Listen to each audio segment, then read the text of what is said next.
Coupling constant એમનું representation જેથી થઈ છે. જે કપલિંગ કોન્સ્ટન્ટ ડેફિનેશન શું કહીએ? કપલિંગ કોન્સ્ટન્ટ કોને કહેવું? તો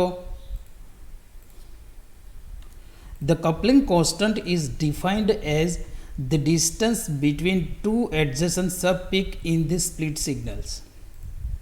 સિગ્નલનું જે સ્પ્લિટિંગ થાય છે એમની વચ્ચેનું જે ડિસ્ટન્સ છે એમને કપલિંગ કોન્સ્ટન્ટ કહીએ. મતલબ સિંગલેટ સિગ્નલ છે, મતલબ જેનું સ્પ્લિટિંગ જ થતું નથી, એમાં કપલિંગ કોન્સ્ટન્ટ ના હોય.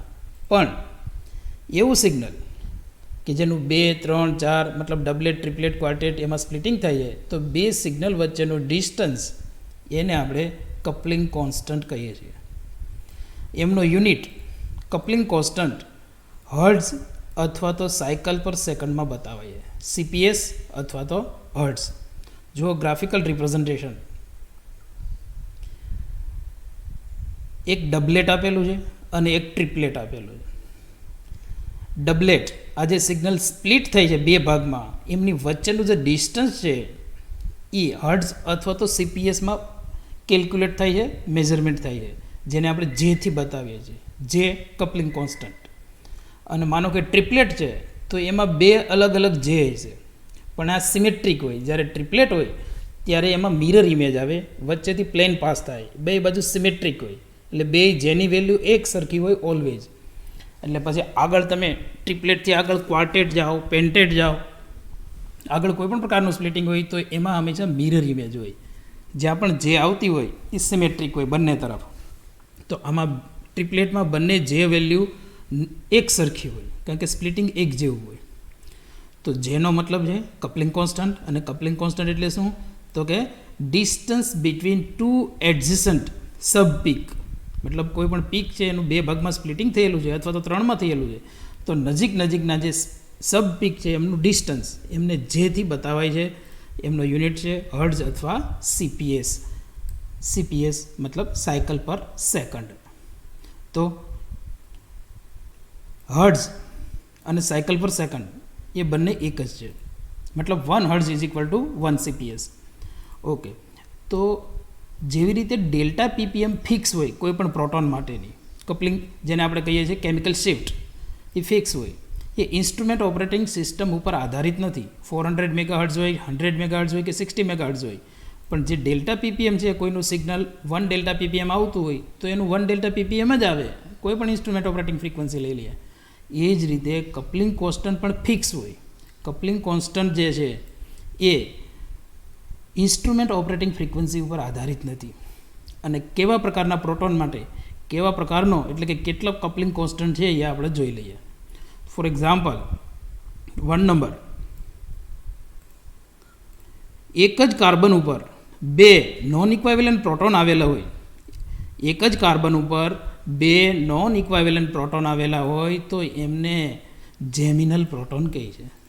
જો જેમિનલ પ્રોટોનની definition, non equivalent proton on same carbon. એક જ કાર્બન ઉપર બે નોન ઇક્વાવેલન્ટ પ્રોટોન છે તો એમને જેમિનલ પ્રોટોન કહે છે. અને એનો કપલિંગ કોન્સ્ટન્ટ નિયર અબાઉટ એમ કહે કે 0 to 30 CPS સુધી ક્યાંય પણ હોઈ શકે. મતલબ રેન્જમાં હોય. ઘણીવાર કપલિંગ ન પણ થાય તો 0 CPS હોય અને ઘણું બધું વધારે પણ થઈ શકે. એટલે આ વેરિયેબલ છે. તો આ જેમિનલ પ્રોટોનની વાત થઈ. એમની ડેફિનેશન તો કે એક જ કાર્બન ઉપર આવેલા નોન ઇક્વાવેલન્ટ બે પ્રોટોનને જેમિનલ પ્રોટોન કહેવાય. Second number, vicinal proton. જુઓ વિસિનલ પ્રોટોનની ડેફિનેશન આ પ્રકારની: non equivalent proton on એડજસન્ટ carbon. બાજુના કાર્બન ઉપર આવેલા નોન ઇક્વાવેલન્ટ પ્રોટોનને, એડજસન્ટ કાર્બન ઉપર આવેલા નોન ઇક્વાવેલન્ટ પ્રોટોનને વિસિનલ પ્રોટોન કહીએ. આ તો પ્રોટોનની વાત છે. બે હેલોજન હોય તો એને વિસિનલ હેલોજન કહેવાય, બે મિથાઇલ હોય તો એને વિસિનલ મિથાઇલ કહેવાય. આ પ્રકારે આપણે કહી શકીએ એમ. તો જેમિનલ અને વિસિનલ એકદમ સિમ્પલ ડેફિનેશન છે. જેમિનલ એના માટે શું કહીએ કે એક જ કાર્બન ઉપર બે નોન ઇક્વાવેલન્ટ પ્રોટોન હોય, એને જેમિનલ કહેવાય. વિસિનલ તો કે બાજુના કાર્બન ઉપર નોન ઇક્વાવેલન્ટ પ્રોટોન હોય તો એમને વિસિનલ પ્રોટોન કહીએ. અને વિસિનલ પ્રોટોનની કપલિંગ કોન્સ્ટન્ટ જેની વેલ્યુ 6 to 8 CPS છે, 6 થી લઈને 8 સુધીની રેન્જમાં હોય. આ આલ્કેનની વાત હતી. આ જ રીતે આલ્કિનમાં પણ બની શકે. જુઓ, આલ્કિનમાં આ જેમિનલ પ્રોટોન છે. આલ્કિનના જેમિનલ એક જ કાર્બન ઉપર 2 નોન ઇક્વાવેલન્ટ પ્રોટોન છે. એમની કપલિંગ કોન્સ્ટન્ટની વેલ્યુ 0 થી લઈને 3 CPS સુધી હોઈ શકે, 0 to 3 CPS. પછી આલ્કિનમાં વિસિનલની 2 પોસિબિલિટી છે અને બંને ઇમ્પોર્ટન્ટ છે. NMR સ્પેક્ટ્રોસ્કોપીની એક એપ્લિકેશન છે કે એમાં સિસ ટ્રાન્સ આઇસોમેરિઝમને આપણે ડિફરન્શિએટ કરી શકીએ છીએ. તો ડિફરન્શિએટ કઈ રીતે થઈ શકે? તો એના માટે 4 નંબર ઇમ્પોર્ટન્ટ છે કે જો ટ્રાન્સમાં 2 હાઇડ્રોજન આવેલા હોય તો એના કપલિંગ કોન્સ્ટન્ટની વેલ્યુ હોય છે 12 થી લઈને 18 સુધી, નોર્મલ 15 CPSની આસપાસ હોય. અને જો સીસ હોય બંને પ્રોટોન તો 6 to 12 CPS. તો આ બંને CPS વેલ્યુના આધારે કપલિંગ કોન્સ્ટન્ટ જે વેલ્યુના આધારે સિસ ટ્રાન્સ આઇસોમેરિઝમ અલગ પડે. NMRની જે એપ્લિકેશન છે કે સિસ ટ્રાન્સ આઇસોમેરિઝમ અલગ થઈ શકે એ કઈ રીતે? તો કપલિંગ કોન્સ્ટન્ટના આધારે. જો આ બંને પ્રોટોન જે આપેલા છે 4, 5 નંબર, એને વિસિનલ પ્રોટોન કહેવાય, કારણ કે બાજુબાજુના કાર્બન ઉપર નોન ઇક્વાવેલન્ટ પ્રોટોન છે. પણ જો ટ્રાન્સ છે તો એની જેની વેલ્યુ ઘણી વધારે હોય અને સીસ હોય તો એમની કમ્પેરેટિવ ઓછી હોય. તો આ જેમિનલ, વિસિનલ, એ સાથે એમાં આલ્કિન પણ આવી ગયું. આલ્કિનમાં જેમિનલ, આલ્કિનમાં વિસિનલ. નેક્સ્ટ ઇમ્પોર્ટન્ટ છે એરોમેટિક કમ્પાઉન્ડ. એમાં ઓર્થો, મેટા અને પેરા આવી 3 પોઝિશન છે. તો ઇમ્પોર્ટન્ટ છે કપલિંગ કોન્સ્ટન્ટ, કારણ કે જ્યારે પ્રોબ્લેમ સોલ્વ કરીએ ત્યારે એરોમેટિકમાં પ્રોટોન કઈ પોઝિશન ઉપર છે એમને બતાવવા માટે, એમને રિપ્રેઝન્ટ કરવા માટે ઓર્થો, મેટા અને પેરા આની કપલિંગ કોન્સ્ટન્ટની વેલ્યુ ક્લિયર રાખવાની હોય છે. તો જુઓ, ઓર્થો કપલિંગ કોન્સ્ટન્ટ મેક્સિમમ હોય છે ત્રણેયમાં. ઓર્થો કેટલું છે? તો 6 to 10 CPS. મેટા જે છે એ 2 to 4 CPS. And para coupling છે 0 to 2 CPS. Normally para coupling થતું ન હોય, ઘણું બધું ઓછું હોય, પણ ઓર્થો ને મેટા તો હોય જ છે. તો આ Hને રેફરન્સ લઈ લો, HX જે છે એને, તો એની કમ્પેરમાં HO મતલબ ortho, HM meta, HP para. તો હાઇડ્રોજનનું સ્પ્લિટિંગ કોણ કરશે? તો કે ઓર્થો જો સ્પ્લિટિંગ કરશે તો 6 to 10 CPS છે સ્પ્લિટિંગ કપલિંગ કોન્સ્ટન્ટ. અને જો મેટા સ્પ્લિટ કરશે તો 2 to 4 CPS. અને પેરા નોર્મલી કરતું હોતું નથી સ્પ્લિટિંગ, પણ માનો કે સ્પ્લિટ કરે તો 0 to 2 CPSની રેન્જમાં રહી. તો આ કપલિંગ કોન્સ્ટન્ટની વાત થઈ. Coupling constant instrument operating frequency ઉપર આધારિત ના હોય, એ ફિક્સ હોય અને આપણે એ કેલ્ક્યુલેટ કરી શકીએ. કપલિંગ કોન્સ્ટન્ટ છે એની કેલ્ક્યુલેશન થઈ શકે. ફરી એકવાર યાદ રાખો, coupling constant J and chemical shift delta are independent to instrument operating frequency. Instrument operating frequency ઉપર આધારિત નથી. ઓકે, તો એમની કેલ્ક્યુલેશન આપણે અલગ અલગ એંગલથી આપણે કરી શકીએ, જે અલગ અલગ રીતે પૂછે છે. કેલ્ક્યુલેશન ઓફ કપલિંગ કોન્સ્ટન્ટ જે, જો એક્ઝામ્પલ છે, એ ડબલેટ observed at 2.26 and 2.18 delta ppm. If instrument operate at 100 MHz, then calculate coupling constant J. ડબલેટની વેલ્યુ આપેલી છે, મતલબ કોઈ એક સિગ્નલ છે જે 2 ભાગમાં સ્પ્લિટ થઈ છે, એમની વેલ્યુ આટલી છે અને ઇન્સ્ટ્રુમેન્ટ ઓપરેટિંગ ફ્રીક્વન્સી આપેલી છે 100 MHz. તો કપલિંગ કોન્સ્ટન્ટ કેલ્ક્યુલેટ કરવાનું છે. તો એના માટે પહેલાં ડેલ્ટા જે છે વેલ્યુ, એમનો ડિફરન્સ કાઢી લઈએ કે સ્પ્લિટ થાય છે ડેલ્ટામાં એ કેટલું છે. તો ડિસ્ટન્સ બિટવીન સ્પ્લિટ સિગ્નલ 2.26 - 2.18, તો એમનો ગેપ છે 0.08 ppmનો. પણ આ ડેલ્ટામાં છે, આ કપલિંગ કોન્સ્ટન્ટ જ છે પણ આ ડેલ્ટામાં છે 0.08 ppm. પણ હવે એને આપણે હર્ટ્ઝ અથવા તો CPSમાં કન્વર્ટ કરવા માટે મેઇન ઇક્વેશન મૂકવાનું છે. અને મેઇન ઇક્વેશન શું? તો કે delta is equal to frequency divide by instrument operating frequency ppm. તો ડેલ્ટા કેટલું છે? 0.08 ppm. Frequency divide by 100 ppm. તો frequency in hertz is equal to 0.08 × 100 CPS. તો આ જે આન્સર આવે એ કપલિંગ કોન્સ્ટન્ટ જે ઇન સીપીએસમાં આન્સર આવે અથવા તો એને હર્ટ્ઝ કહીએ છીએ. તો આ રીતે સિગ્નલ જે સ્પ્લિટ થયું છે એમનો કપલિંગ કોન્સ્ટન્ટ આપણે કેલ્ક્યુલેટ કરી શકીએ. જો second example, a quartet observed at 4.650, 4.635, 4.615 and 4.600 delta ppm. મતલબ ક્વાર્ટેટ છે એટલે 4 વેલ્યુ આપેલી છે. If instrument operated 400 megahertz then calculate coupling constant J. હવે ક્વાર્ટેટ આપેલું છે તો ડિફરન્સ લખવાનો છે અલગ અલગ. ક્વાર્ટેટ હોય એટલે અલગ અલગ 3 ડેલ્ટા પીપીએમની વેલ્યુ હોય છે. તો પહેલો જે ડિફરન્સ છે 0.015નો થઈ છે. આગળ સેકન્ડ ડિફરન્સ 0.020નો થઈ છે.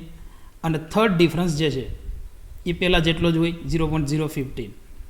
એટલે ક્વાર્ટેટની વચ્ચે 3 જે વેલ્યુ હોય એમાં પહેલી અને છેલ્લી એ બે સરખી હોય, વચ્ચેની અલગ હોઈ શકે અને એ જ આવે છે આન્સર. હવે આ ડેલ્ટા પીપીએમમાં આવેલો, હવે એને આપણે કન્વર્ટ કરવાનું છે હર્ટ્ઝમાં. તો એમના માટે સિમ્પલ ઇક્વેશન 0.015 ડેલ્ટા પીપીએમ છે, 400 મેગાહર્ટ્ઝ ઇન્સ્ટ્રુમેન્ટ ઓપરેટિંગ ફ્રીક્વન્સી છે. તો મ્યુ ઇઝ ઇક્વલ ટુ આવે છે 6 CPS. ફર્સ્ટ કપલિંગ કોન્સ્ટન્ટ હતું એ. સેકન્ડ વચ્ચેનું જે કપલિંગ કોન્સ્ટન્ટ છે 0.020 પીપીએમ છે, એને કન્વર્ટ કરો તો એ આવશે 8 CPS. અને થર્ડ કપલિંગ કોન્સ્ટન્ટ, ક્વાર્ટેટમાં ટોટલ 3 કપલિંગ કોન્સ્ટન્ટ હોય, એમાં પહેલું ને છેલ્લું બે સરખું હોય, મિરર ઇમેજ હોય, એટલે પહેલું ને છેલ્લું. અને છેલ્લાની કેલ્ક્યુલેશન ન કરો તો પણ ચાલે, કારણ કે એ પહેલાં જેટલું જ હોય. અને માનો કે ટ્રિપલેટ આપેલું હોય તો બે જ હોય અને બે સરખા જ હોય. આ તો ક્વાર્ટેટ હતું. આ સેકન્ડ એક્ઝામ્પલ હતું. નેક્સ્ટ અલગ એંગલથી થર્ડ એક્ઝામ્પલ જોઈએ. જુઓ, એ triplet ઓબ્ટેન્ડ at 5.450, 5.438 and 5.426 delta ppm. If instrument operated 500 megahertz, then calculate coupling constant J. Calculate કરવાનું છે. ટ્રિપલેટ આપેલું છે, મતલબ બે કપલિંગ કોન્સ્ટન્ટની વેલ્યુ હોય છે અને બે વેલ્યુ છે અને ટ્રિપલેટ છે તો મિરર ઇમેજ છે અને બે સરખી જ હોય એમાં. તો જુઓ, ડિસ્ટન્સ બિટવીન સ્પ્લિટેડ સિગ્નલ ફર્સ્ટ એ 0.012 આવે તો બીજું પણ એ જ થતું હોય 0.012. મતલબ કોઈ એકની કેલ્ક્યુલેશન કરી નાખો એટલે આન્સર એક જ આવે. 0.012 is equal to mu divide by 500. 500 instrument operating frequency, તો mu is equal to answer રહી છે 6 CPS. તો બંનેનું 6 જ રહી છે આન્સર. નેક્સ્ટ, ગ્રાફિકલ રિપ્રેઝન્ટેશનથી કપલિંગ કોન્સ્ટન્ટ કેલ્ક્યુલેટ કરવાનું પૂછી શકે છે. જો, if instrument operated 400 megahertz then calculate coupling constant J for following signal A and B. A and B માટે કપલિંગ કોન્સ્ટન્ટ કેલ્ક્યુલેટ કરવાનું થાય છે. જો ગ્રાફ આપેલો છે, ધ્યાનથી જુઓ. એ સિગ્નલ છે એ ડબલેટ છે, બી છે એ ટ્રિપલેટ છે. એમાં એક કપલિંગ કોન્સ્ટન્ટની વેલ્યુ આવશે J, 1.430 માઇનસ 1.410 આ રાખવાનું. બી 3.235, 3.250, 3.265 આ રીતે વેલ્યુ આપેલી છે. તો એની પહેલાં કેલ્ક્યુલેશન કરી લઈએ, ત્યાર પછી બીની વાત કરી દઈએ. જો, ડિસ્ટન્સ બિટવીન સ્પ્લિટેડ એ સિગ્નલ 1.430 માઇનસ 1.410, 0.020 ppm આવે છે. અને બીમાં બંને ડિસ્ટન્સ સેમ જ હોય, કોઈ એકની જ કેલ્ક્યુલેશન કરવાની હોય. તો ડિસ્ટન્સ બિટવીન સ્પ્લિટ સિગ્નલ બી 3.250 માઇનસ 3.235, 0.015. પછી ડેલ્ટા વેલ્યુ જે છે એમને હર્ટ્ઝમાં કન્વર્ટ કરી લઈએ તો કપલિંગ કોન્સ્ટન્ટ ફોર એ સિગ્નલ એમનો આન્સર આવે 8 CPS અને કપલિંગ કોન્સ્ટન્ટ ફોર સિગ્નલ બી એ 6 CPS. તો ગ્રાફિકલ રિપ્રેઝન્ટેશન ઉપરથી કપલિંગ કોન્સ્ટન્ટ આ રીતે કેલ્ક્યુલેટ કરવાનો રહીએ. તો કપલિંગ કોન્સ્ટન્ટની વાત આપણે અહીંયા પૂરી કરીએ છીએ. બે સિગ્નલ વચ્ચેનું જે સ્પ્લિટેડ થયેલું સિગ્નલ છે એમની વચ્ચેનું ડિસ્ટન્સ એને કપલિંગ કોન્સ્ટન્ટ કહેવાય. એમનો યુનિટ છે જે, મતલબ સિમ્બોલ છે જે, અને એમનો યુનિટ હર્ટ્ઝ અથવા CPS. ઓકે, હવે આપણે પ્રોબ્લેમ સોલ્વિંગ તરફ જવાનું છે.